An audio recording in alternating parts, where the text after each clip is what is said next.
નમસ્કાર, મારું નામ ધરજા રસીલા ભન્નાભાઈ, ગામ કોટડા, તાલુકો સાયલા. આજે આપણે જીવામૃત બનાવવાનું છે. તો એના માટે આપણે 200 લીટરનું બેરલ જોઈએ. તેમાં 80 લીટર પાણી ભરી દેવાનું. પછી 10 લીટર ગાયનું ગૌખળ અને 10 કિલો ગાયનું તાજું છાણ, 2 કિલો ગોળ અને 2 કિલો ચણાનો લોટ આપણે ઓગાળ નાખ્યું. એ બધી વસ્તુ અને માટી 1 કિલો. એ બધું આપણે આમાં ટીપણામાં મિક્સ કરી દેવાનું. નાખો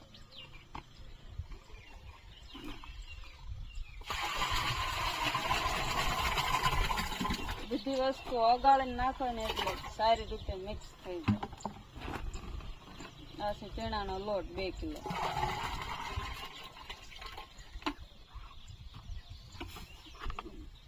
ગોળ છે આ ઓગાળેલો 2 કિલો, ગૌખળ 10 લીટર.